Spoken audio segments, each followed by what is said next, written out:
வடநாட்டில் பிறந்த ராமன் இந்தியா முழுவதும் பயணம் மேற்கொண்டு தென்னிலங்கை சென்று தன்னுடைய மனைவியை மீட்டு வந்ததாக வரலாறு இங்கு காணப்படுகிறது.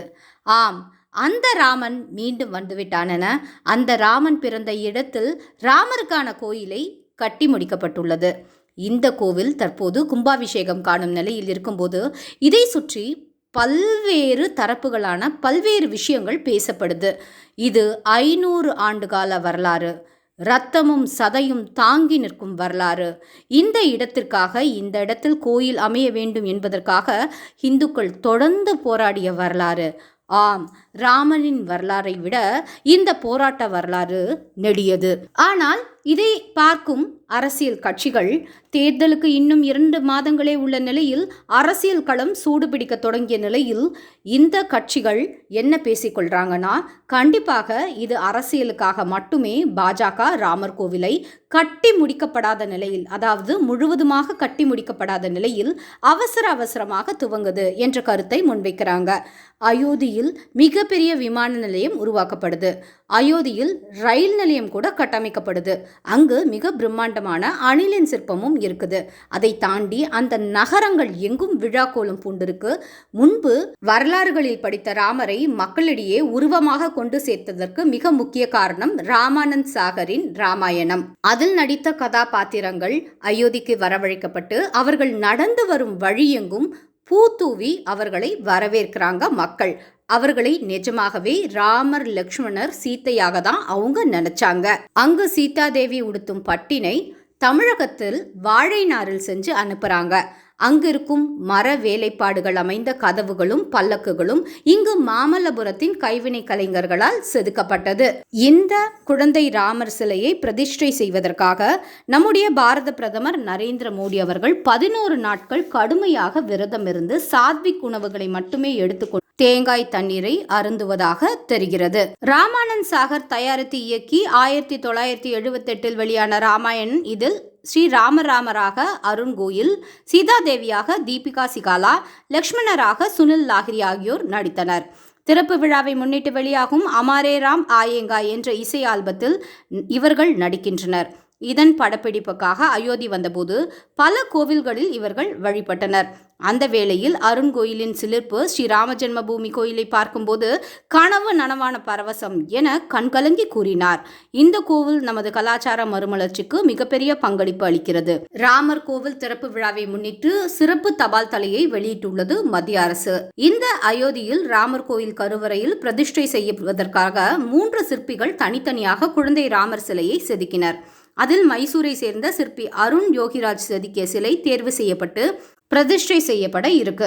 கருவறையின் உள்ள பீடத்தில் ராமர் சிலையை வைத்த போது கருவறைக்கு வெளியில் உள்ள அர்த்த மண்டபத்தில் நடந்த சிறப்பு பூஜை மற்றும் வேத பாராயணமும் நடைபெற்று வருது.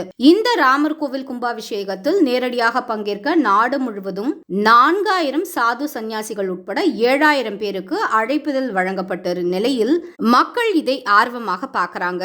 இன்று இந்தியாவில் பிறந்த ஒவ்வொருவருக்கும் ஒரு முறையாவது அயோத்திக்கு சென்று ராமர் அவதரித்த புண்ணிய பூமியை பார்க்க வேண்டும் என்ற கனவு உருவாகி இருக்கு என்றால் அதற்கு கண்டிப்பாக மத்தியில் ஆளும் பாஜக தான் காரணம், மோடி தான் காரணம். இது சாதாரண விழாவாக எடுத்துக்கொண்டு போயிருக்கலாம். ஆனால் அதை தாண்டி இந்த அரசியலை எல்லாம் தாண்டி ஒரு மிகப்பெரிய நிகழ்வாக, ஒரு மக்கள் கொண்டாடும் தீபாவளியாக மாற்றியிருக்காரு. ஆனால் காங்கிரஸ் கட்சி உட்பட இந்திய கூட்டணியில் அங்கம் வகிக்கும் மற்ற தலைவர்கள், மம்தா பானர்ஜி உட்பட யாருமே இந்த விழாவில் நாங்கள் கலந்துக்கல அப்படிங்கிற முடிவை எடுத்திருக்காங்க. அதற்கு அவர்கள் சொல்லும் காரணம், ராமர் கோவில் கும்பாபிஷேக நிகழ்ச்சியை வைத்து வரும் நாடாளுமன்ற தேர்தலில் பாஜக ஆதாயம் அடைய பார்க்குதுன்னு சொல்றாங்க. தேர்தலுக்கான ஜிகனா வேலைகள் தான் ராமர் கோவில் திறப்பு விழா என்றும், மத பாகுபாட்டை நான் அனுமதிக்க மாட்டேன் என்றும், பிற மதத்தினரை விலக்கி வைக்கும் நிகழ்ச்சிகள் எதையும் ஆதரிக்க மாட்டேன் அப்படிங்கிறதையும் மம்தா பானர்ஜி எடுத்து சொல்லியிருக்காரு. ராமர் கோவில் திறப்பு விழாவை முன்னிறுத்து பெரும் அரசியல் நடந்து கொண்டிருக்கும் அதே வேளையில் தன்னுடைய மேற்கு வங்கத்தில் அவர் ஒரு பேரணியும் அறிவிச்சிருக்காரு. அதாவது மேற்கு வங்கத்தில் மத நல்லிணக்க பேரணி ராமர் கோயில் திறப்பு விழா அன்று நடைபெறும் என்பதை முதல்வர் மம்தா பானர்ஜி அறிவித்திருக்கிறார். அதைத் தொடர்ந்து நடத்தப்படும் பொதுக்கூட்டத்திலும் மம்தா பானர்ஜி பேச இருக்காரு.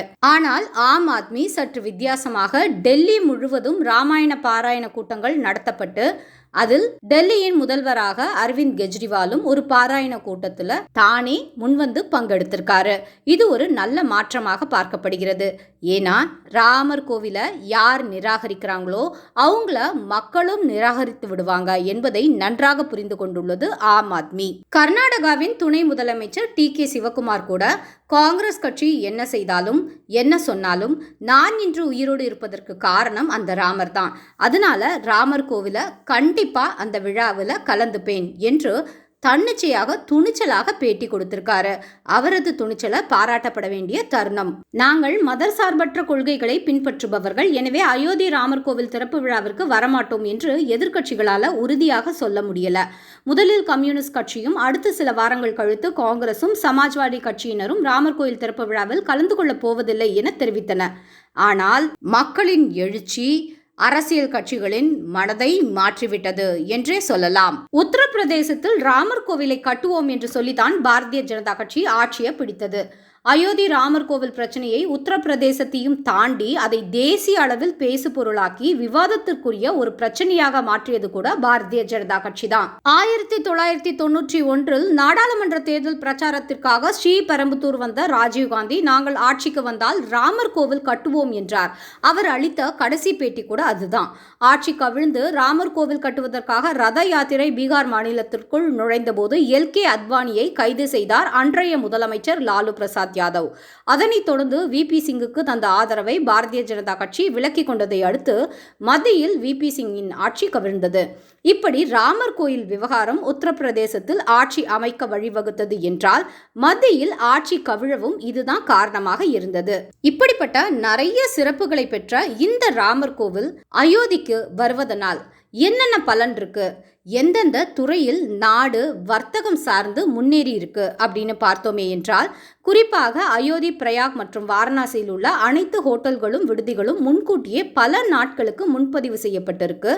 அயோத்தியில் கோயில் பணிகள் தொடங்கிய பிறகுதான் இங்கு தங்கும் வசதியுடன் பல ஹோட்டல்கள் கட்டப்பட்டிருக்கு. பல நட்சத்திர விடுதிகளும் ஹோட்டல்களும் கட்டப்பட இருக்கு. இது குறித்து அகில இந்திய வர்த்தக சம்மேளனத்தின் தேசிய பொதுச் செயலாளர் சொல்லும்போது, ராமர் கோவிலால் நாடு முழுவதும் உள்ள வியாபாரிகளுக்கு 50,000 கோடி மதிப்பிலான வியாபாரம் புதிதாக உருவாகும். சிறிய வியாபாரிகள் முதல் பெரு நிறுவனங்கள் வரை பலர் பலன் பெற இருக்காங்க அப்படிங்கிறத சொன்னாரு. அதை தாண்டி கைவினைஞர்கள், ஓவியர்கள், இசை மற்றும் நடன கலைஞர்கள் என பிற துறைகளை சார்ந்தவர்களும் பலனடைஞ்சு வராங்க. ஆன்மீகம் தொடர்பான பண்டிதர்கள் உள்ளிட்டோரும் ராமர் கோவிலின் மூலம் பலன் கிடைச்சிருக்கு. இப்படி எண்ணற்ற ஏழை எளியோருக்கு பலன் கிடைக்கும் வகையில் அந்த ராமர் அங்கு குடிகொள்ளும் நேரம் நாட்டில் உள்ள ஏழ்மை என்ற நிறம் மாற்றப்பட்டு எங்கும் செழுமையாக இருக்க மனதார அந்த குழந்தை ராமரை பிரார்த்திப்போம்.